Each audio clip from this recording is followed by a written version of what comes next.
पूर्णमदः पूर्णमिदं पूर्णात् पूर्णमुदच्यते पूर्णस्य पूर्णमादाय पूर्णमेवावशिष्यते। ॐ शान्तिः शान्तिः शान्तिः। शङ्कराचार्यं केशवं बादरायणं सूत्रभाष्यकृतौ वन्दे भगवन्तौ पुनः पुनः। ईश्वरो गुरुरात्मेति मूर्तिभेदविभागिने व्योमवद्व्याप्तदेहाय दक्षिणामूर्तये नमः। ॐ शान्तिः शान्तिः शान्तिः। यद्विद्याविलासेन भूतभौतिकसृष्टयः तन्नौमि परमात्मानं सच्चिदानन्दविग्रहम्। ओम शांति शांति शांति। ग्रंथ के आरंभ का थोड़ा सा विचार हम लोगों ने किया था। इस धर्म अर्थ काम और मोक्ष ये जो चार पुरुषार्थ है, इन चार पुरुषार्थों में मोक्ष ही परम पुरुषार्थ है। गुरु जी यहाँ पे जो शारीरिक मीमांसा का अर्थ हमने आत्मा किया था, इसका अर्थ जो भी हो सकता है, जीव। आत्मा जीवात्मा और वही तो है, उसमें क्या अंतर है। उपाधि जब जुड़ी हुई है तो उसे जीव कहो, उपाधि शून्य हो तो उसे आत्मा कहो। आत्मा का विचार है विशेष रूप से। तो आत्मा और जीवात्मा इसमें क्या अंतर है। उपाधि से युक्त आत्मा को ही तो जीवात्मा कहेंगे। शारीरिक मीमांसा जीव का विचार अथवा जीव के वास्तविक स्वरूप का विचार। वास्तविक स्वरूप आत्मा है उसका, तो दोनों भी हो सकता है। शरीर में जीव भी है। शरीर में कुछ अर्थ में हम कर्ण करेंगे पहले। शरीरमेव शरीरकम तत्र भव शारीरकम। ठीक है, ऐसे भी बन सकता है। शारीरकम है या शारीरिकम है? रकम है ना। हाँ, तो फिर ठीक है। तो ऐसे पहले से तो क्या है, स्वार्थ पहले शरीरे भवः शारीरः शारीरेव शारीरकः, यह भी बनेगा। शरीर कुत्सित है इसलिए शरीरकम तत्र भव शारीरकम, यह भी ठीक है। शारीरिक मीमांसा मतलब जो आत्मा का जो विचार है, तो उस आत्मा के विचारक ब्रह्म सूत्र के संबंधी यह है। कहाँ आया था ये पद? प्रथम पंक्ति 11 पृष्ठ पर। पृष्ठ में हमारा एवं देवता गुरु। अच्छा, जीवात्मा के बारे में विचार है, ब्रह्म के बारे में विचार है। जीव का वास्तविक जो स्वरूप है उसके बारे में। जीव का वास्तविक स्वरूप आत्मा है, जीव का वास्तविक स्वरूप ब्रह्म है, उसके विषय में विचार है। कौन से पहले श्लोक में? एवं देवता गुरु प्रणति पुरस्सरम। हाँ, ये जो पांचवा श्लोक जहाँ खत्म हुआ उसके बाद। हाँ, शारीरक मीमांसा संगतिम द्योतयितुम। शारीरक मीमांसा के साथ आत्मा का जो विचार है या आत्मा का जो विचारक शास्त्र है उसके साथ संगति को सूचित करने के लिए ग्रंथ के प्रतिपाद्य विषय को दिखाते हैं। ये वेदांत का ग्रंथ है, प्रकरण ग्रंथ, तो वेदांत के साथ इसकी कोई संगति होनी चाहिए। तो यही दिखा रहे हैं कि वहां जैसे चार प्रकार के पुरुषार्थ है तो वैसे ही। और वे हाँ, तो यह का अर्थ पहले परिभाषा किया था। तो इस वेदांत परिभाषा ग्रंथ में भी इन चार प्रकार के पुरुषार्थों में से परम पुरुषार्थ जो मोक्ष, उसके प्राप्ति के साधन ब्रह्म ज्ञान है। और उस ब्रह्म ज्ञान के लिए ब्रह्म का ज्ञान और ब्रह्म का निश्चय करने के लिए साधनभूत प्रमाण, तो इन सब का विस्तार पूर्वक विचार किया जाता है।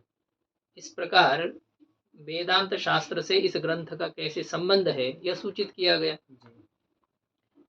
उसका जो लक्ष्य है वही लक्ष्य इस ग्रंथ का भी है। और संक्षेप से, वहां तो विस्तार है और यहाँ तो कुछ ही विषय पर, महत्वपूर्ण विषय पर चर्चा करके साधकों को मोक्ष की प्राप्ति हो सकती है। वेदांत अर्थ के सार स्वरूप अर्थों की चर्चा इस ग्रंथ में है। तो मोक्ष ही परम पुरुषार्थ है, तो मोक्ष परम पुरुषार्थ है, इसमें हेतु क्या है? गुरुजी हमने यह लोक में कर्मधारय किया था, हम्म, लेकिन कर्मधारय नहीं करेंगे, सीधा यह शब्द की व्याख्या लोके वेदे च इसमें हो सकती हाँ ऐसी तो है।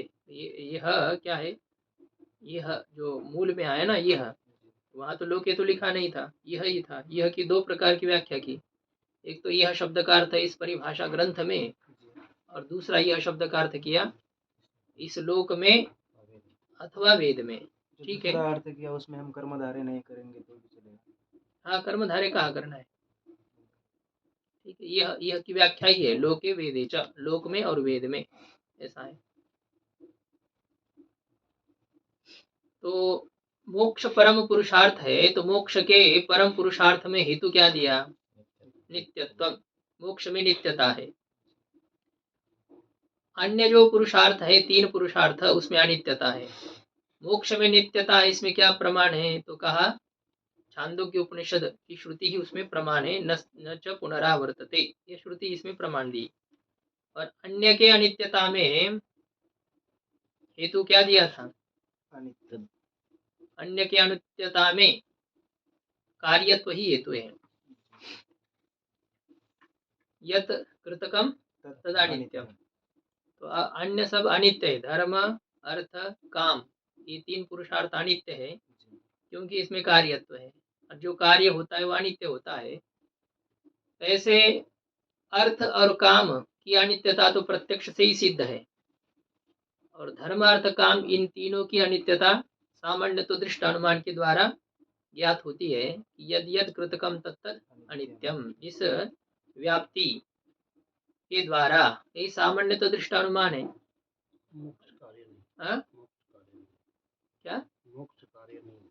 हाँ, कार्य क्या है? मोक्ष तो अपना स्वरूप ही है, परम पुरुषार्थ की प्राप्ति और परमानंद आत्यंतिक दुख की निवृत्ति। तो केवल भ्रम को हटाना ही है, वह मोक्ष को प्राप्त करना नहीं होता है। अपने स्वरूप में प्रतिष्ठित होना यही मोक्ष है। हाँ? नहीं, वो तो साधन, उसमें प्रतिष्ठित होना ये कार्य हो रहा है। प्रतिष्ठित होना, ये जो स्वरूप स्थिति है ना, इसे मोक्ष कहते हैं। ये कार्य थोड़ी है। आप बाहर भटक गए हो तो बस आप आपने घर में आ गए, तो घर में आने के लिए क्रिया आपकी हो गई। और घर में आना, घर में प्रतिष्ठित होना, ये कोई ये नहीं है, आना जाना नहीं कहेंगे, वो तो आपकी स्थिति ही है। तो अपने स्वरूप से च्युत हो जाना यही बंधन है, और अपने स्वरूप में प्रतिष्ठित हो जाना, इसी को मोक्ष कहते हैं। तो मोक्ष कोई उत्पन्न नहीं होता है, केवल भ्रांति को हटाना यही मोक्ष है। भ्रम हट गया तो क्या है? पहले से हम थे, परमानंद स्वरूप थे, परमानंद स्वरूप है, परमानंद स्वरूप रहेंगे, लेकिन अलग हो चुके हैं, मान चुके हैं हम लोग। तो बस वो ज्ञान मूलक भ्रांति को जब हम हटाएंगे, अज्ञान को हटा देंगे स्वरूप साक्षात्कार के द्वारा, तो हो गया। अब प्राप्त नहीं है, प्राप्त की प्राप्ति, नित्य निवृत्ति की निवृत्ति, ऐसा कहते हैं यहाँ पर। ज्ञान से एकदम ज्यादा पावर है। अब वो तो देख लेना, राम जी में ज्यादा शक्ति थी या रावण में शक्ति ज्यादा थी, किन में ज्यादा थी, वो तो देखना पड़ेगा। जो हार गया उसमें कम है, जो जीत गया उसमें ज्यादा है। ऐसे हिसाब सीधा ही होता है ना, उस समय के लिए। भले बाद में जो कुछ होता हो, लेकिन जो हार गए वो कमजोर हो गए, मानना पड़ेगा। जो जीत गए वो है ही, चाहे जैसे जीते हो, परेशानी से जीते हो, ऐसे बहुत सरलता से जीते हो, जीत तो गए। ज्ञान यदि अज्ञान को हटाता है, तो सामर्थ्य किस में ज्यादा है? अंधकार में ज्यादा या प्रकाश में ज्यादा सामर्थ्य है? और वो कोई विचार का विषय नहीं बनता किस में ज्यादा कम सामर्थ्य है। अज्ञान को हमें हटाना है, बस यही इससे मतलब है। सामर्थ्य की न्यूनाधिक सामर्थ्य का क्या विचार करना है? जी, यहाँ जो अनुमान दिखाया था ये कृतकम तदनित्यम, इसमें वो आपने बताया था कि कार्य कारण भिन्न लिंग का अनुभव, इसमें कैसे घटाएंगे? ये तो कहा ना, इसमें जैसे धूम और वन्नी में कार्य कारण भाव है, तो कार्यत्व और अनित्यत्व, साध्य है अनित्यत्व, हेतु है कार्यत्व। तो कार्यत्व हेतु और अनित्यत्व साध्य, इन दोनों हेतु और साध्य में कार्य कारण भाव है क्या? नहीं है ना। ये अनित्यत्व कारण है और कार्यत्व कार्य है, ऐसा है क्या? इसमें कार्य कारण भाव नहीं है। उदाहरण आपको दिया था, घटः द्रव्यम पृथ्वीत्वात्। तो पृथ्वीत्व और द्रव्यत्व, इन दोनों हेतु और साध्य में कार्य कारण भाव है। तो कार्य कारण भाव भिन्न लिंगक, कार्य कारण भाव से भिन्न लिंग है जिसका, से सामान्य तो दृष्ट अनुमान कहेंगे। तो इस प्रकार का ये अनुमान है, कार्यत्व हेतु का जो अनुमान है वह सामान्य तो दृष्ट है। ठीक है ना। तो इससे ये जी यत् कृतकम तद अनित्यम इति सामान्य दृष्ट अनुमान का, लेकिन ये तो अनुमान नहीं है ना, ये तो व्याप्ति है। वो तो देखना है आपको उस प्रकार से। अब जब यत्र यत्र धूमा तत्र तत्र वह्नि इति अनुमान है ना, तो ऐसा ये है कि उसका एक अवयव कह करके बोल दिया है। 5 अवयव वाले वाक्य को अनुमान कहेंगे ना। प्रतिज्ञा, हेतु, उदाहरण, उपनय और निगमन, उनमें से कोई भी एक अवयव दिखाया गया हो तो फिर वो भी हो गया, उसी के नाम से उसको कह देते हैं। एक अवयव से भी अवयवी का ग्रहण होता है, कर देते हैं। ऐसे है, एक अवयव दिखा दिया तो अपने आप वो उसके संबंधी जो अवयवी है उसका ग्रहण हो जाएगा। ऐसे कर दिया। एक व्याप्ति रूपी अनुमान का एक जो घटक है वो दिखाया है, तो उससे आप अनुमान का आकार कर लो, समझ लो, अपने आप हो जाएगा। उसमें क्या है, चर्चा चल रही धर्मादिक त्रिकों की, उसमें अनित्यता को सिद्ध करना है, कार्यत्व हेतु है। ये कैसे पता चला? व्याप्ति से, यदि यत् कृतकम तत्तत् अनित्यम। इससे सामान्य तो दृष्ट अनुमान, इससे गृहित अनुगृहित जो श्रुति है उससे धर्मादिक त्रिक में अनित्यत्व का ज्ञान होता है।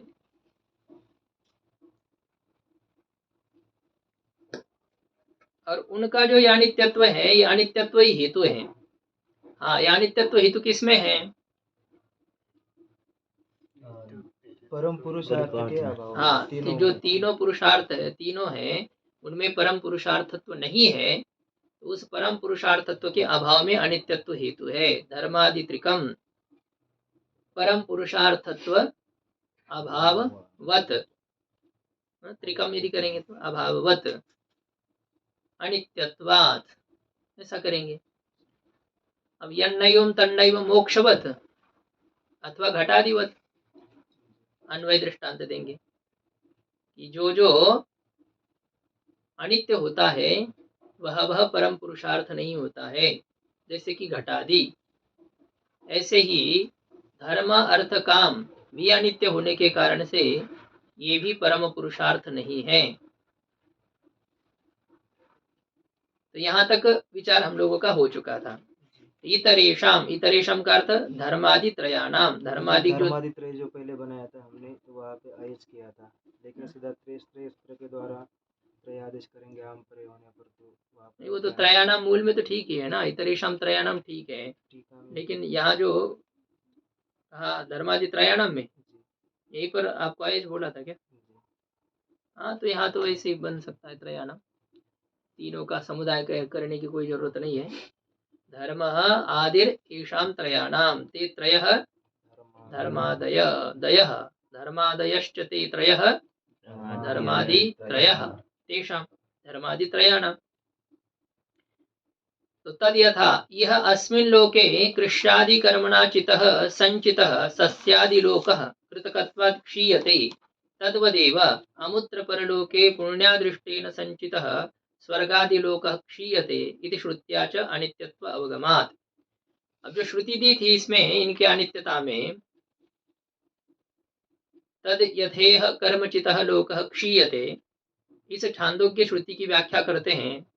तद यथा, वह जिस प्रकार से, यह नाम अस्मिन् लोके, इस लोक में, कृष्यादि कर्मणा चितः, खेती आदि कर्म के द्वारा संचित किया हुआ जो सस्यादि लोक है, फसल आदि जो भोग्य पदार्थ है, तो वे जैसे कृतक होने के कारण से नष्ट होते हैं, उसमें उनमें कार्यत्व होने के कारण से जैसे उनका नाश होता है, अपने आप वो नष्ट हो जाते हैं। या तो उसका भोग करो, या तो वे तो ऐसे ही उनका सामर्थ्य क्षीण हो जाएगा, नष्ट हो जाएंगे। या तो किसी के द्वारा उसकी चोरी की जाएगी। जो जैसे धन के लिए कहा गया है, तो 3 ही प्रकार की गति होगी धन की, या तो कोई ना कोई लूट लेगा, हड़प लेगा, या तो आप उसका भोग करो, या तो तीसरी गति है कि वो नष्ट हो जाएंगे, धर्माधिक त्रिक जो है, ऐसे अग्नि आदि से जल जाएंगे, या कहीं जमीन में रख दिया तो रखने वाला मर गया, ऐसे ये है।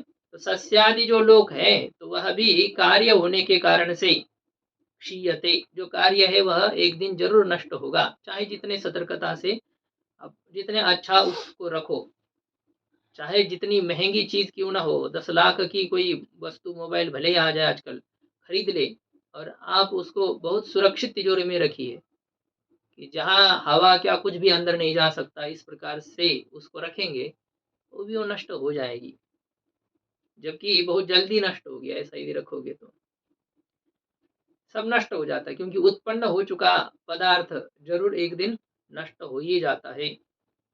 तद्वदेव, उसी प्रकार से ही अमुत्र, अमुत्र का अर्थ परलोक में, पुण्यादृष्टेन संचित, या तो खेती आदि कर्म के द्वारा हम इकट्ठा करते हैं पदार्थों को, और स्वर्गाधिक पदार्थ को प्राप्त करने के लिए क्या करना पड़ता है, पुण्य रूपी अदृष्ट, भले वह भी विहित कर्म से होगा, लेकिन पुण्य रूपी अदृष्ट रूपी जो संपत्ति है, उस संपत्ति के द्वारा उसका चयन किया जाता है, उसको इकट्ठा किया जाता है। ऐसा संचित किया हुआ, प्राप्त किया हुआ जो स्वर्गाधिक लोक है, तो वह भी क्षीयते, वो स्वर्गाधिक लोक भी नष्ट हो जाता है, अपने आप क्षीण हो जाता है। ये कर्मकर्तृ प्रक्रिया है, उसको किसी के द्वारा नष्ट नहीं करना पड़ता है। काष्ठम विद्यते स्वयमेव, चैत्र काष्ठम भिनत्ति नहीं, काष्ठम स्वयमेव विद्यते, काष्ठ तो खुद ही कट रहा है। ऐसे ये स्वर्गाधिक लोगों को नष्ट नहीं किया जाता है, वैसे ही नष्ट हो जाते हैं। जैसे हमारी आयु है कि हम नष्ट कर रहे हैं, नष्ट हो रही है, चल रही है, आपको भी पता नहीं, दिन रात जा रहे आ रहे, जा रहे आ रहे, बस उतनी उतनी कम कम होती जा रही है। इति श्रुत्या, इस श्रुति के द्वारा भी अनित्यत्व अवगमात, इस श्रुति के द्वारा अनित्यत्व का ज्ञान होने के कारण से इतर तीनों में परम पुरुषार्थता नहीं है। तत्र अर्थ कामयो प्रत्यक्षेण श्रुत्या च, अब देखिए अर्थ और काम पुरुषार्थ, इनके अनित्यता का ज्ञान किस किस प्रमाण से होता है, प्रत्यक्ष प्रमाण और श्रुति प्रत्यक्ष प्रमाण से भी होता है, श्रुति प्रमाण से भी होता है, अनुमान तो है ही है पीछे फिर। तो तत्र अर्थ कामयो प्रत्यक्षेण श्रुत्या च, अर्थ और काम इन दोनों के अनित्यता का बोध प्रत्यक्ष प्रमाण से होता है।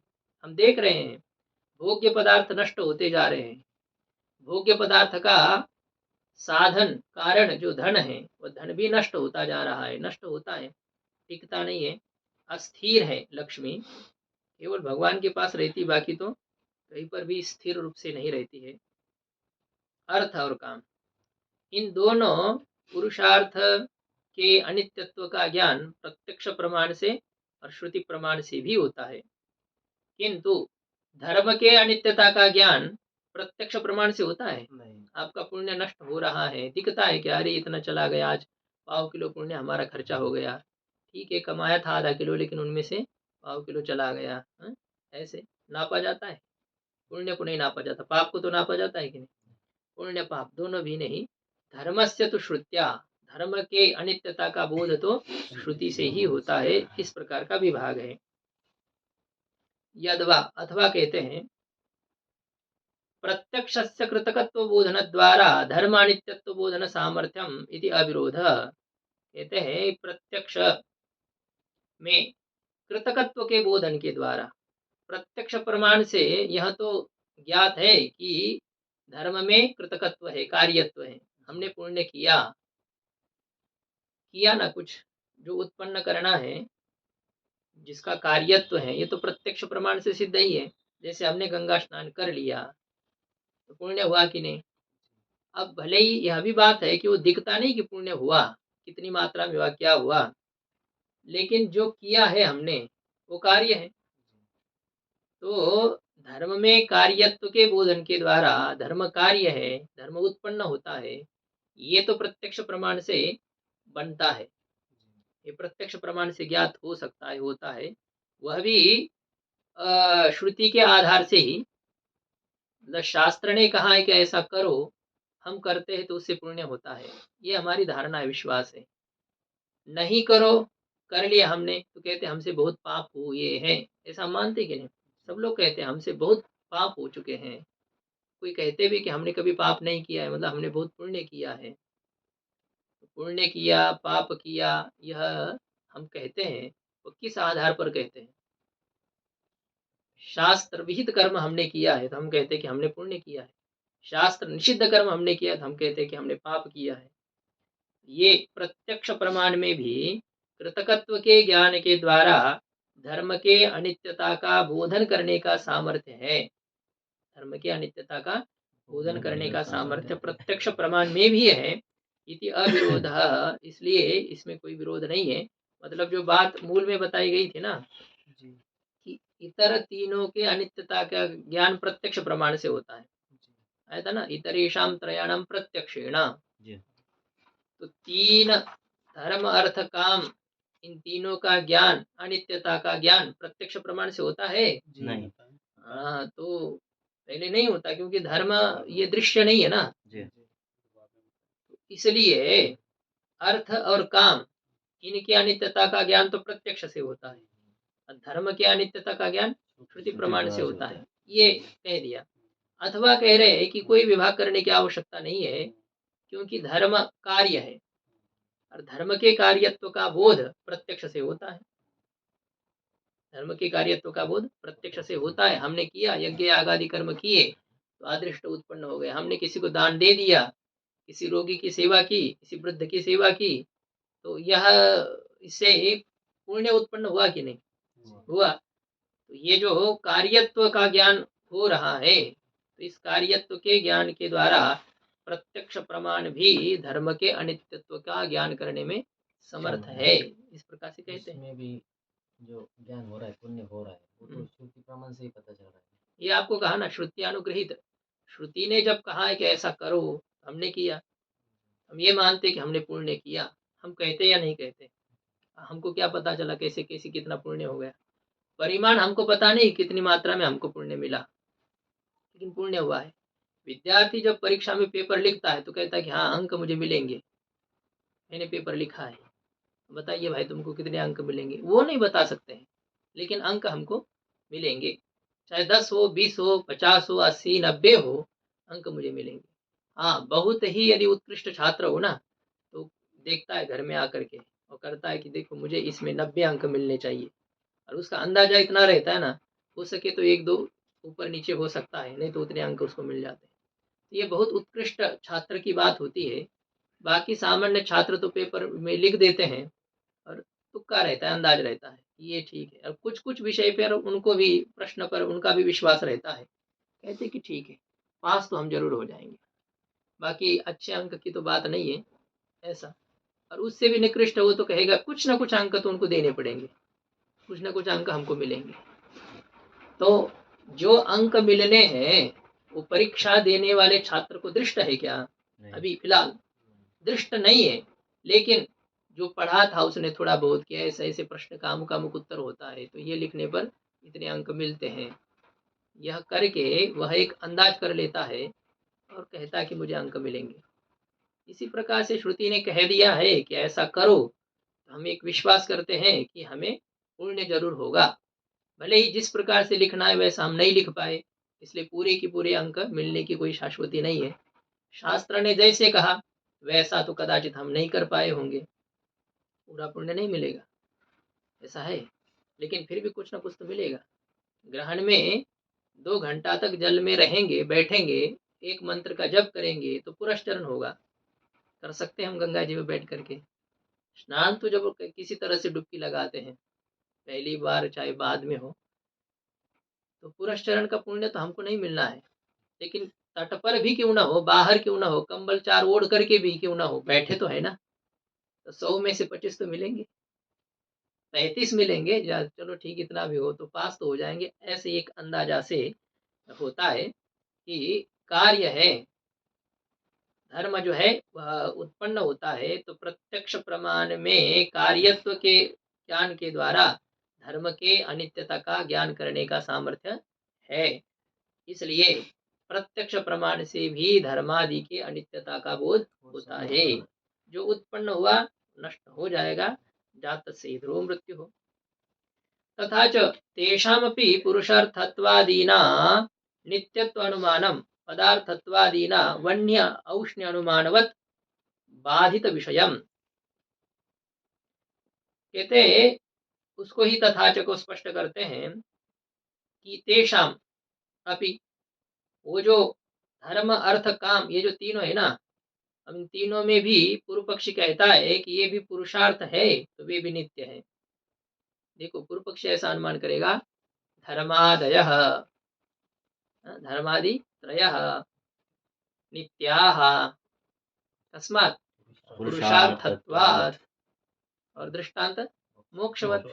इस प्रकार से नित्यत्व अनुमानम, नित्यत्व हेतु जो अनुमान, नित्यत्व साध्यक जो अनुमान है पुरुषार्थत्व हेतु के द्वारा, पुरुषार्थत्व आदि के द्वारा नित्यत्व अनुमानम सुख साधनत्वम, पुरुषार्थत्व आदि से जो है ना सुख साधनत्वम, सुख रूपत्वम व शास्त्र विहितत्वम इत्यादि हेतु के द्वारा उनमें भी धर्मादि में भी नित्यत्व का अनुमान यदि किया जाए तो सिद्धांत कहता है कि वह अनुमान बाधित विषय वाला है। वह अनुमान कैसा है? बाधित विषय वाला। जैसे क्या किया, वन्य अनुष्णः द्रव्यत्वात्, तो पदार्थत्व आदि हेतु के द्वारा वन्य के वन्य उष्ण अनुमानम या वन्य अनुष्ण अनुमानम क्या है? वन्य अनुष्ण। हाँ, वन्य अनुष्ण अनुमान है ना?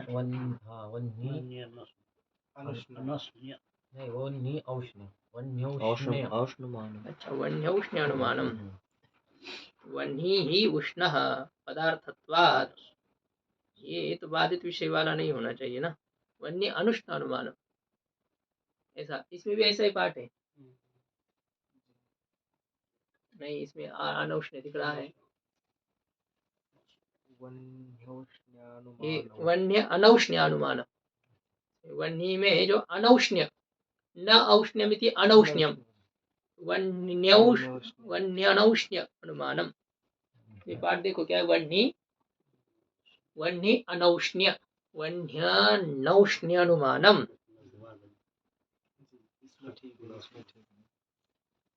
वन्य नौष्ण्य अनुमानम, वन्य है अनौष्ण्यम, वन्य नौष्ण्यम, तस्य अनुमानम वन्य नौष्ण्य अनुमानम। वन्य में जो अनुष्णता का अनुमान है, तो वन्य में अनुष्णता का अनुमान किस हेतु से करना है हमें? पदार्थत्व द्रव्यत्व हेतु के द्वारा। वन्य ही अनुष्णः पदार्थत्वात्, दृष्टांत क्या देंगे? जलवत। तो ये अनुमान में जो हेतु है वह कैसा हेतु है? बाधित हेतु है। यस्य साध्याभावः प्रमाणांतरेण पक्षे निश्चितः सबाधितः। तो वन्य में अनुष्णत्व को सिद्ध करने के लिए जो द्रव्यत्व हेतु दिया गया है उसका साध्य कौन है? अनुष्णत्वम। और उस अनुष्णत्व साध्य के अभाव का अन्य प्रत्यक्ष प्रमाण से निश्चय है कि नहीं? हाँ, तो वन्य के अनुष्णत्व का अभाव है उष्णत्व, उस उष्णत्व का निश्चय प्रत्यक्ष प्रमाण से है। स्पार्शन प्रत्यक्ष से वन्य के उष्णता का निश्चय है। इसलिए वन्य अनुष्ण अनुमानम, ये वन्य में अनुष्णता को सिद्ध करने वाला अनुमान कैसा है? बाधित विषय वाला है। उसी प्रकार से धर्मादि तीनों में पुरुषार्थत्व हेतु के द्वारा नित्यत्व का अनुमान बाधित विषय वाला है। ऐसा है। हृदो वन्यमान, चल हृद कैसा है? वन्य वाला है। क्यों? द्रव्यत्वाद धूमत्वाद कोई भी आप हेतु दो वहां पर, तो वह बाधित विषय वाला हो जाएगा। हेतु से अभी कोई मतलब नहीं है। पक्षे साध्या भाव बाध, पक्ष में साध्य यदि ना हो तो हेतु चाहे आप ब्रह्मा को दो, चाहे किसी को भी दो, ये हेतु बाधित विषय वाला हो जाएगा। यदि पक्ष में साध्य ना हो तो धूम हेतु देने पर कैसे बाद होगा? क्यों नहीं होगा? धूम हेतु हमेशा सद हेतु है क्या? पक्ष भी तो देखना पड़ेगा ना। यदि जल हृदय में धूम हेतु वह्नि को सिद्ध करने के लिए जाएगा, तब धूम हेतु सद हेतु होगा क्या? नहीं होगा। धूम हेतु वहां असद हेतु बन जाएगा। ये जैसे वह्नि के अनुष्णत्व का अनुमान बाधित विषय वाला है, उसी प्रकार से धर्मादिक तीनों में नित्यत्व का अनुमान बाधित विषय वाला है। अपाम सोमम कैसे होगा वो? कौन? ये नित्यत्व जो साध्य का अनुमान है, वो तो बताया था ना आपको, धर्मादि त्रयः नित्याः पुरुषार्थत्वात् मोक्षवत्। तो इसमें जो नित्यत्व हेतु है, इसका साध्य कौन है? नित्यत्व नहीं, पर पुरुषार्थत्व हेतु का साध्य नित्यत्व। उस नित्यत्व का अभाव धर्मादिक त्रिकों में अन्य प्रमाण से निश्चित है। तो किस अन्य प्रमाण से? प्रत्यक्ष प्रमाण से है, श्रुति प्रमाण से है। इसमें अनित्यत्व की सिद्धि है। हेतु से आप नित्यत्व सिद्ध करने के लिए जाओगे तो बाध दोष आ जाएगा, तो कहीं कहते हैं। अपाम सोमम अमृता अभूम, कहते हैं कि हमने सोमपान किया और हम अमृत हो गए। देवता लोग कहते हैं अमृता अभूम। अभूम कौन सा लकार है? लुंग लकार है। और अपाम ये भी लुंग लकार। हाँ, ये भी लुंग लकार। द्विवचन। गातिस्था भूपा भूभ्यः सिचः। हाँ, सिच का लुक हो जाता है। अपाम अपाव अपाम, हमने सोमपान किया, हम सोमरस पिए और इसलिए हम अमृत हो गए। ऐसी ये जो श्रुति है। अब ये श्रुति और दूसरी एक श्रुति है। हाँ, अब ये बात ये है कि जब आप कहेंगे कि ये धर्मादिक त्रिक में नित्यत्व का अनुमान बाधित विषय वाला है, लेकिन ये देखो ना, अभी इंद्रादिक देवता लोग कह रहे हैं कि हमने सोमपान किया और हम अमर हो गए। तो आप कैसे कह सकते हो कि धर्म भी अनित्य है? धर्म का फल ये श्रुति तो नित्य कह रही है ना। अमर हो गए वो कह रहे हैं। अक्षय्यम हवै चातुर्मास्य याजिन सुकृतम भवति, जो चातुर्मास्य याग करने वाले हैं उनका जो सुकृत है वह अक्षय्य होता है।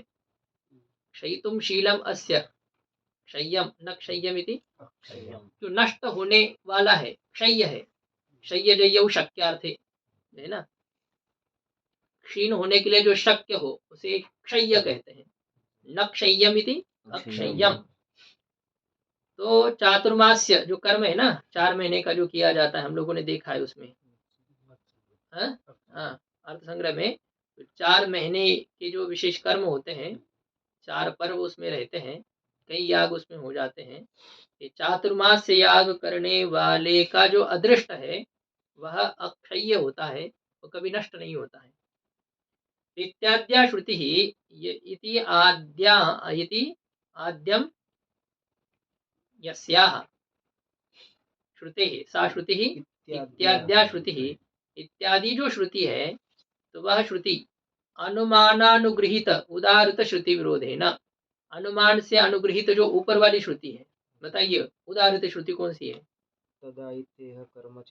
हाँ, ये श्रुति जो है अनुमान अनुगृहित श्रुति है, क्योंकि उसमें अनुमान भी था।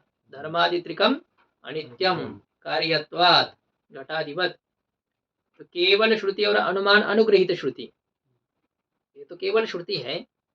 पहले अनुमान से अनुगृहित श्रुति थी, तो अनुमान से अनुगृहित हुई जो श्रुति है, अनुग्रह प्राप्त ऐसी जो श्रुति है, उदाहृत श्रुति है, इस श्रुति के साथ इस अपाम सोमम अमृता भूम इत्यादि श्रुति का विरोध होने के कारण से प्रलय पर्यंत स्थायी फलाभिप्राय, ये श्रुति कैसी है? प्रलय तक स्थायित्व रूपी फल के अभिप्राय वाली है। ये जो सोमपान करनादिक है ना, ये प्रलय तक स्थायी रहेंगे, बस इस प्रकार का इसका अभिप्राय है। ये नहीं कि वो कभी नष्ट नहीं होता है।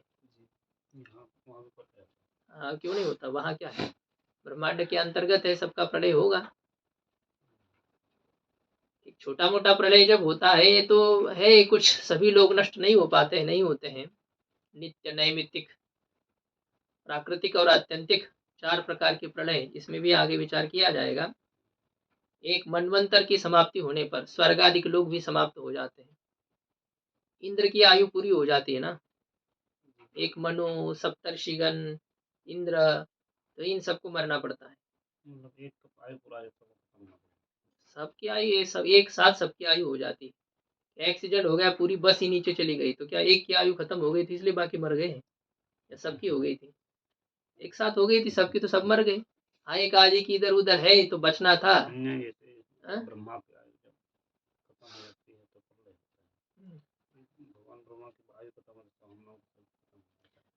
आपका प्रलय हो गया तो आपके पेट में जितने कीड़े हो कहाँ चले जाएंगे? वो जीते रहेंगे।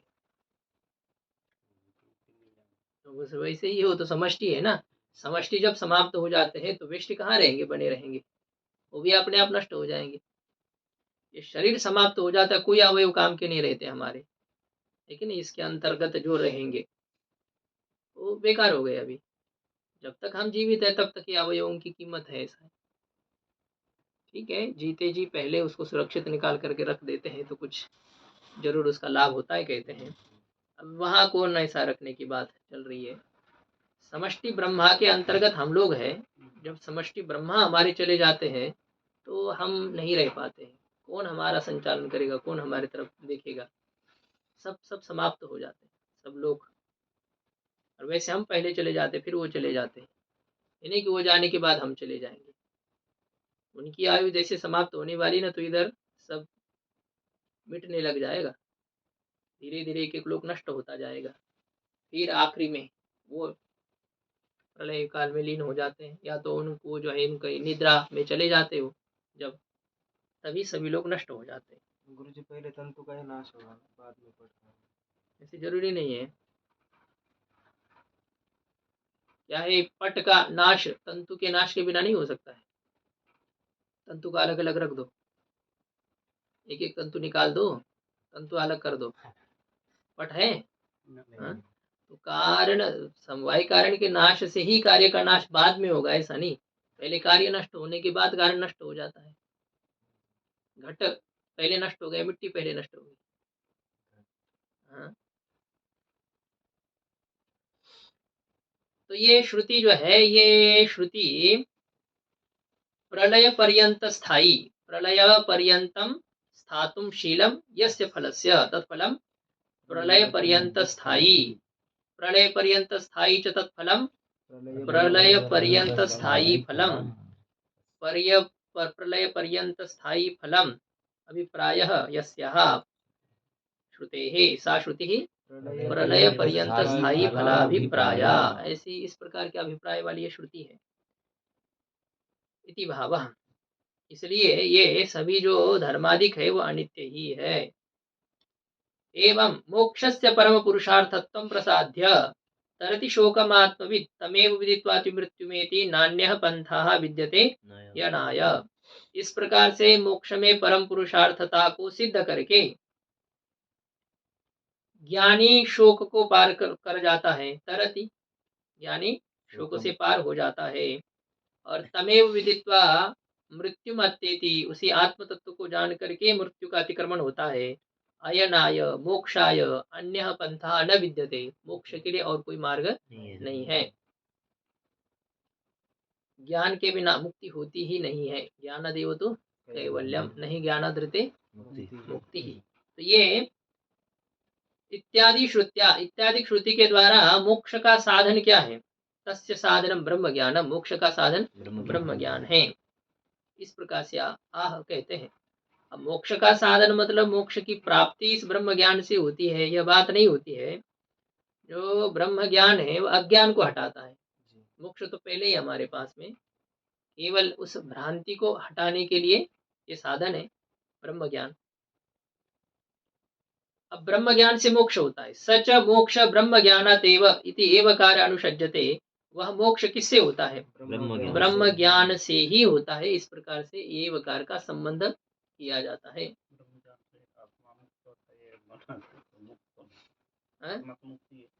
हाँ, मुक्ति मतलब क्या? बंधन से मुक्ति है, जो आपने मान रखा है। अज्ञान के कारण से जो आपने आप को सुखी दुखी मान रखा है, उससे आपको छुट्टी मिल जाती है। मन बुद्धि आदि का, हाँ? मन बुद्धि आदि का वो कहाँ रहा, वो सब बंधन के अंतर्गत है ना। आप तो शुद्ध चैतन्य हो। यही तो मानना का मतलब, इन्होंने ही माना है आत्मा तो शुद्ध है, नित्य है, उसका मानना। नहीं, वो भी तो उसमें एक तरह से उनको भी मिलाया गया है ना। जड़ क्या मानेगा, मान्यता केवल जड़ में है क्या, चेतन के अपने में मिला करके इन लोगों ने इस प्रकार से कर दिया है। सब मिली भगत है ना, तो इस कारण से ऐसा ही हो गया है। राजा का पुत्र है, नहीं जानता है अपने आप को, बस उसको केवल जनाना है कि तुम राजा के पुत्र हो।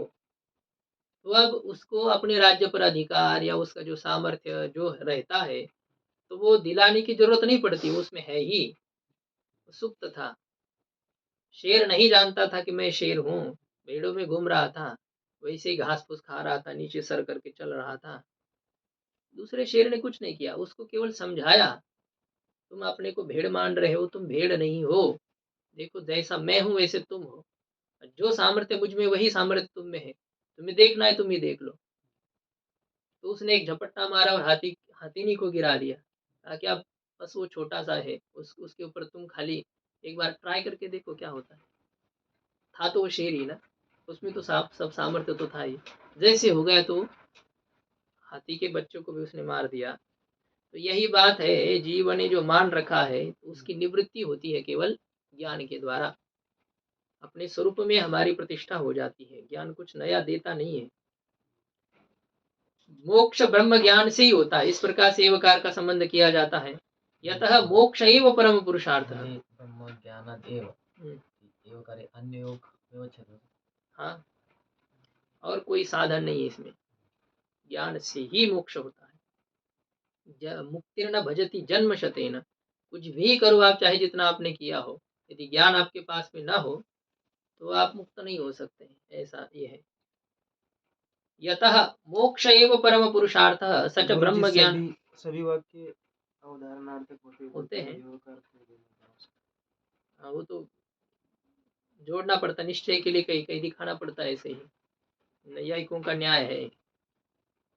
अब क्या है, चीनी से चाय बनता नहीं, चीनी से ही चाय बनता है। अब ये बात सभी जगह नहीं बनती है ना। आप बुद्धिमान हो मतलब आप ही हो, दूसरे मूर्ख है, ऐसा है, नहीं होता है वो।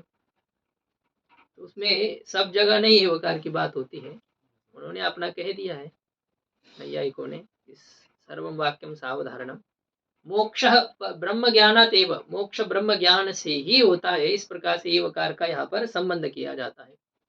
यतः मोक्ष एव परम पुरुषार्थः स च ब्रह्म ज्ञानात् एव यतश्च भवति इति हेतोः मंदानां मुमुक्षूणाम् उपकाराय ब्रह्म तज्ज्ञानं तत्प्रमाणं चैति त्रितयं सपरिकरं निरूप्यते इत्यर्थः। क्योंकि मोक्ष ही परम पुरुषार्थ है और वह ब्रह्म ज्ञान से ही क्योंकि होता है, क्योंकि वह ब्रह्म ज्ञान से ही होता है, क्योंकि मोक्ष ही परम पुरुषार्थ है और क्योंकि वह ब्रह्म ज्ञान से ही होता है। इति हेतु हो, इसलिए इस कारण से मंदानां मुमुक्षुणाम उपकाराय, जो मंद मुमुक्षु है, मंद मुमुक्षु है, आलसी है, अथवा जो तीक्ष्ण बुद्धि वाले नहीं है, ऐसे मुमुक्षुओं के उपकार के लिए, ऐसे साधकों के उपकार के लिए ब्रह्म, ब्रह्म का ज्ञान, तज ज्ञानम तस्य ज्ञानम तज ज्ञानम, तत्प्रमाणम, ब्रह्म ज्ञान के लिए जो प्रमाण है, तो ये इति त्रितयम। अब यहाँ पर आयच करना पड़ेगा, त्रितयम, जो त्रितय है, तय प्रत्ययच नहीं, त्रयाणाम त्रयः अवयवाः अस्य समुदायस्य संख्याया अवयवे तयम्। ये जो त्रितय है, तीन अवयव वाला जो समुदाय है, ये तीनों है, तो इनका सपरिकरम निरूप्यते, इन तीनों का परिकर के साथ निरूपण किया जाता है, इनका साधन, इनके जो जो हो। किसी का भी वर्णन करना है तो ऐसे सीधा ही उसका थोड़ी किया जाएगा। जैसे आपके वर्ण्य पात्र है, श्री कृष्ण है, श्री कृष्ण का आप वर्णन कर रहे हो, तो बस केवल श्री कृष्ण पर ही चर्चा होगी। श्री कृष्ण के माता जी का क्या नाम है, पिताजी का क्या नाम है, उनके भाई कितने थे, उन्होंने क्या क्या किया, उनके मित्र के नाम, उनके पत्नियों के नाम, क्या क्या सब आ जाता है, वो उसको कहते हैं परिकर। परिकर के साथ इन तीनों का निरूपण किया जाता है, इस प्रकार का अर्थ है। परिकर का अर्थ क्या होगा? परिकर यानी होते पार्षद, उनके जो सहकारी लोग होते हैं। जो आपका मेन पात्र है, प्रकाश्य पात्र है, उस प्रकाश्य पात्र के सहायक जितने रहेंगे वो सब, यहाँ तक कि उनके विरोधी पात्र भी उनके परिकर ही होते हैं। रामायण देखो, रावण को हटा दो, रामायण का क्या मतलब रहा? वो भी बहुत महत्व का पात्र है। वहां पर नायक के बाद में महत्वपूर्ण पात्र खलनायक होता है, फिर इसके नायक के सहायक जो होंगे वो होंगे। तो ये सब परिकर के अंतर्गत आ जाते हैं। वही भूमिका उनको दोनों तरफ से करनी पड़ती है ना, कि इधर और उधर दोनों तरफ से होकर के। सामने वाले मजबूत है तो फिर इनका मजा आएगा, फिर इनके सामर्थ्य का प्रकाश होगा, नहीं तो कैसे? दुष्ट लोग सज्जनों के प्रसिद्धि के प्रकाशक होते हैं, वही उनको खोलते हैं, प्रकाशित करते हैं। तो क्या कीमत कौन पूछता सज्जनों को? मूर्ख नहीं होते ना तो बुद्धिमानों की क्या कीमत रहती है कि नहीं? चेले नहीं होते तो गुरु को गुरु कौन मानता? यह है। एवं ग्रंथाभिधेयं प्रदर्श ब्रह्मणः तज्ज्ञानाधीन निरूपणत्वात् तस्य च प्रमाणायत्त निरूपणत्वात् प्रथमं प्रमाण निरूपणम आरभते। इस प्रकार से ग्रंथाभिधेयम प्रदर्श, ग्रंथ का जो अभिधेय है, ग्रंथ का विषय, ग्रंथ में किसकी किसकी चर्चा करनी है? ब्रह्म, ब्रह्म ज्ञान, ब्रह्म का प्रमाण। तो इन तीनों रूपी जो अभिधेय है, उन अभिधेय को दिखा करके, इनको दिखा करके ब्रह्मणः तज ज्ञानाधीन निरूपणत्वात्, ब्रह्म का जो निरूपण है वो किसके अधीन है? ब्रह्म ज्ञान के अधीन है। घट का निरूपण घट ज्ञान के अधीन है। जिस वस्तु का निरूपण आपको करना है, उस वस्तु का ज्ञान आपको चाहिए चाहिए। ऐसे पेपर में चले गए लिखने के लिए, क्या पेपर में क्या विषय आज, ये तो पता नहीं है। आज तो जब तुमको विषय ही पता नहीं तो क्या लिखोगे वहाँ? जो वस्तु है उस वस्तु का निरूपण उसके ज्ञान के अधीन होता है। तज ज्ञानाधीन निरूपणत्वात्, तस्य ज्ञानम तज ज्ञानम, तज ज्ञानस्य अधीनम, तज ज्ञानाधीनम, तज ज्ञानाधीनम निरूपणम यस्य। तो ब्रह्म ज्ञान के अधीन निरूपण है जिसका, ऐसा कौन है? ब्रह्म है। ब्रह्म में है तज ज्ञानाधीन निरूपणत्वम। तो ब्रह्म में उसके ज्ञान के अधीन निरूपणता होने से, निरूपण की विषयता होने से, देखिए ब्रह्म का निरूपण करने के लिए पहले ब्रह्म का ज्ञान चाहिए, ठीक है। और ब्रह्म ज्ञान के लिए क्या चाहिए? प्रमाण चाहिए। तस्य च तत्प्रमाणायत्त निरूपणत्वात् तस्य ज्ञानस्य, ब्रह्म ज्ञानस्य, ब्रह्म का जो ज्ञान है वह कैसा है? वह तत्प्रमाण, उस ज्ञान के जनक जो प्रमाण है, ज्ञान प्रमा है, और उस प्रमा के साधनभूत जो प्रमाण, उस प्रमाण के आयत्त, आयत्त का मतलब होता है अधीन, आंग उपसर्ग पूर्वक यम ऊपर में धातु है, तो उस प्रमाण के अधीन, तत्प्रमाण ही आयत्तम, तत्प्रमाणायत्तम, तत्प्रमाणायत्तम निरूपणम यस्य, कस्य? ज्ञानस्य। तज्ज्ञानम तत्प्रमाणायत्त निरूपणम तस्य भावः तस्मात्। तो ज्ञान में भी ज्ञान के कारणीभूत प्रमाण के अधीन निरूपणता होने के कारण से प्रथमम प्रमाण निरूपणम आरभते, पहले प्रमाण का निरूपण का प्रारंभ करते हैं। तीनों की चर्चा करनी है, तो तीनों के निरूपण में कार्य कारण भाव है।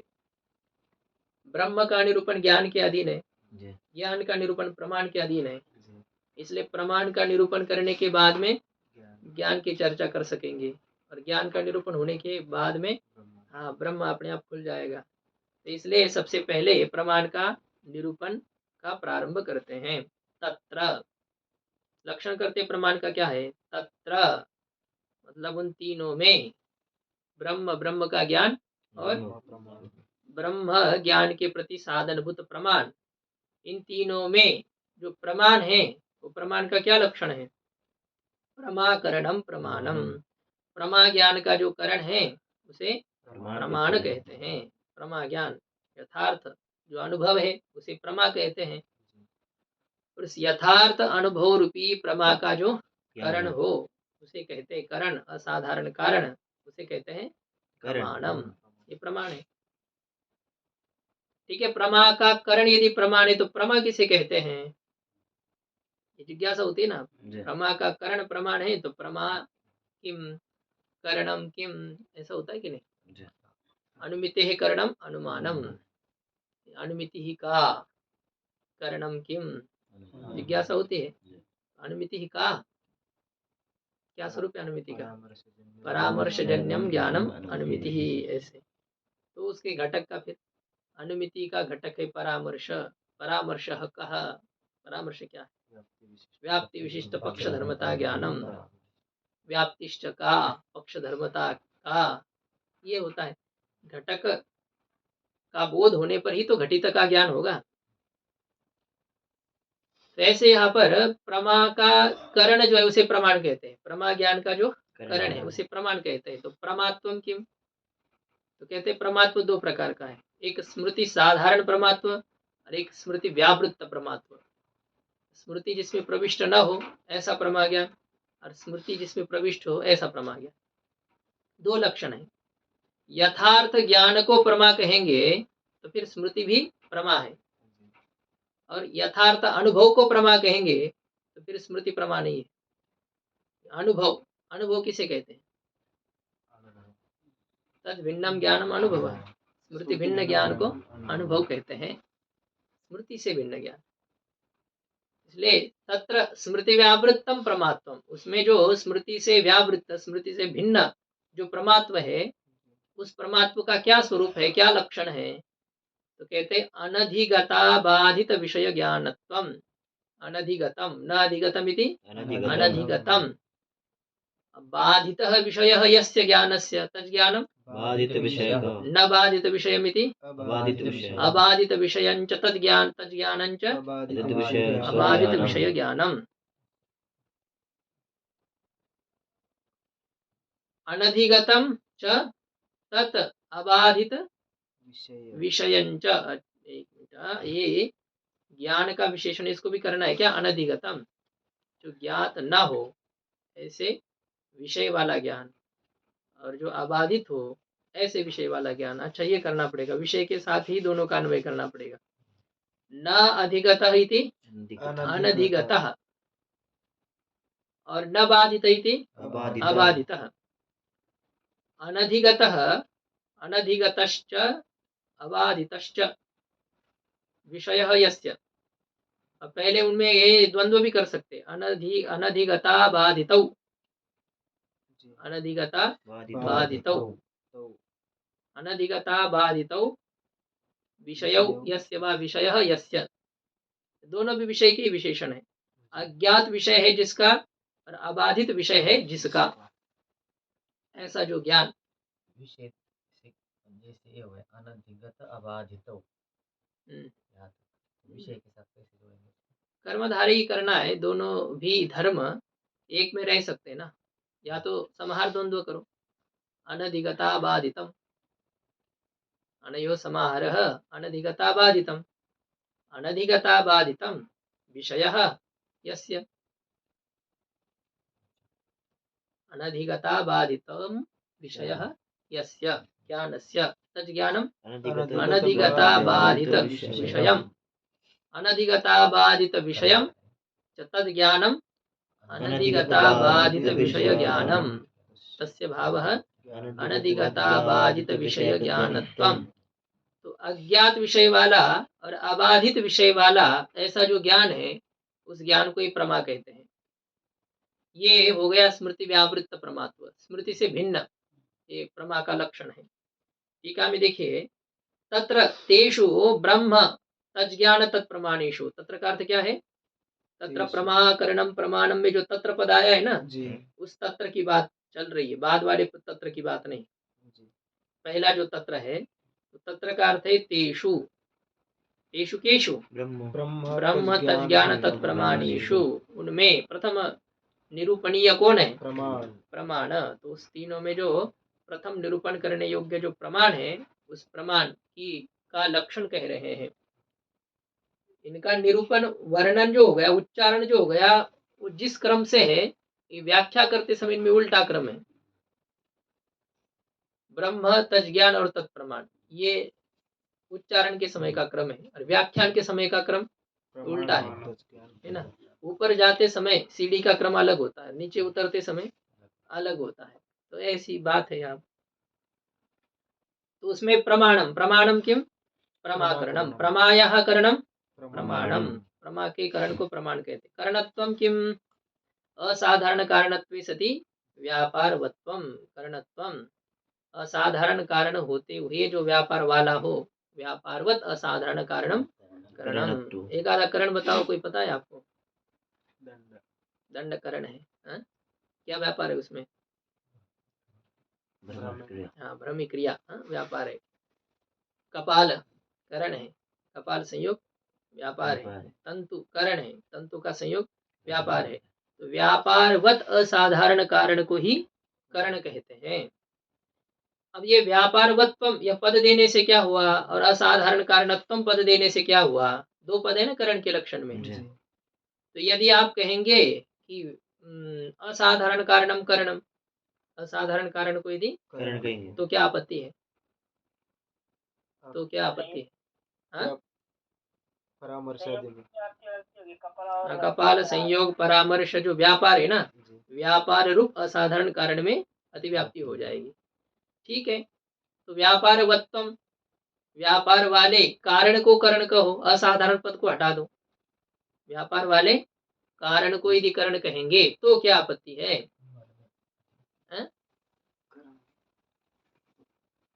तो जो साधारण कारण है उनमें अतिव्याप्ति हो जाएगी। ईशस्त ज्ञान यत्न इच्छा कालो दृष्टम दिगे वच, उसमें भी तो व्यापार घटाएंगे ना आप। जो है सभी अब कुलाल ही है। अब वैसे व्यापार के लक्षण में द्रव्य भिन्नत्व सति पद दिया है। ठीक है, अब भ्रमी क्रिया का जनक ईश्वर है कि नहीं है? तो भ्रमी क्रिया ईश्वर से जन्य है, और ईश्वर से उत्पन्न घट है कि नहीं? घड़े को ईश्वर बनाता है, नहीं बनाता है? बनाता है, दुनिया को बनाता है, तो घट को कौन सी बड़ी बात है? घट को तो कुलाल ही बनाता है, खंडित घट को ईश्वर। क्यों? कुलाल वाले घट को भी ईश्वर बनाता है। करता ईश्वर है, साधारण है, उसके लिए तो असाधारण हो जाएगा। खंडित घट का असाधारण कारण ईश्वर हो जाए, लेकिन अखंडित घट का कारण ईश्वर है या नहीं है? जब कारण मात्र, कार्य मात्र के प्रति कारण है, तो घट मात्र के प्रति कारण है, चाहे वो घट के लिए भी ईश्वर हो सकता है साधारण। किसके लिए? खंडित घट के लिए। हाँ, वही तो कहा ना, खंडित घट के लिए तो साधारण, उसके लिए उसमें तो असाधारण भी बन सकता है, तो साधारण क्यों घटाने की आवश्यकता है? दूसरा कोई आदमी आके तोड़ देगा उसको। तोड़ देगा तो निमित्त हो जाएगा। उसको बनाया किसने? घट घट अभी तक बना है ना, कहते आप, तो वो है। तो ऐसा तो तोड़ता तो कोई ना कोई तोड़ता ही तो है। खंडित घट ऐसे ही बनता है क्या? किसी न किसी कारण से ही तो टूट गया ना वो। जो टूटा तो वो ईश्वर ने बनाया, ऐसा कह देते हैं। ठीक है, उसमें ये दो पदों का विचार किया है। तेन परामर्शादौ सब व्यापारी मनसी च न अति प्रसंग। तो ये व्यापारवत्वम पद देने से परामर्शादि में अतिव्याप्ति का प्रसंग नहीं है, और असाधारण यह पद देने से सब व्यापारी मनसी, व्यापारेण सवर्तते थी सब व्यापारम, सब व्यापारम तस्मिन् सब व्यापारे, व्यापार वाला जो मन है उस व्यापार वाले मन में अति प्रसंग नहीं है। जैसे ये है, चक्षु से आप घट को देख रहे हो जी, देख रहे हो, इसमें मन कारण है कि नहीं है? मन संयुक्त इंद्रिय के संयोग से ज्ञान होता है, ज्ञान मात्र के प्रति मन साधारण कारण है। उसमें मन में और घट ज्ञान में कोई व्यापार है कि नहीं है? कौन व्यापार है? मन व्यापार है। इंद्रिय का संयोग वह मन से उत्पन्न है। चक्षु का जो संयोग हो गया है तो उसमें भी क्या है? एक मिनट, चक्षु के संयोग के प्रति तो चक्षु और घट ये कारण होंगे। तो उसमें एक साधारण कारण कौन कहना है? जो कि मन और चक्षु का संयोग, ये ले लो, मन और चक्षु का संयोग यह घट के प्रत्यक्ष में कारण है कि नहीं है? है। मन चक्षु के संयोग मन से उत्पन्न हुआ कि नहीं? मन से उत्पन्न हुआ है, और घट ज्ञान के लिए कारण भी बना है। तो मन और चक्षु का संयोग रूपी व्यापार, मन और चक्षु का संयोग रूपी जो व्यापार, उस व्यापार वाला कौन है? मन। मन है। सब व्यापारी मन से, व्यापार वाला जो मन है, उस मन में अतिव्याप्ति हो जाएगी। अयम घटः, इस ज्ञान का कारण कौन बनने लग जाएगा? मन। मन बनेगा। कब बनेगा? जब ये पद नहीं देंगे। कौन सा पद? असाधारण कारण असाधारणम, यह पद नहीं देंगे ना, केवल व्यापारवत्वे सति कारणत्वम लक्षण करेंगे तो व्यापार वाले मन में अतिव्याप्ति हो जाएगी। लेकिन अब असाधारण पद के साथ, व्यापारवत्व पद के साथ लक्षण करने पर परामर्श में अतिव्याप्ति होगी या सब व्यापार मन में अतिव्याप्ति होगी? दोनों में भी दोनों में भी अति प्रसंग नहीं है। ठीक इस प्रकार से प्रमा के लक्षण क्या है, प्रमाया लक्षणम किम, ऐसी आकांक्षा होने पर उसके लक्षण को कहते हैं। आगे प्रमा का लक्षण किया है। ओम पूर्णमदः पूर्णमिदं पूर्णात् पूर्णमुदच्यते पूर्णस्य पूर्णमादाय पूर्णमेवावशिष्यते। ओम शांति शांति शांति।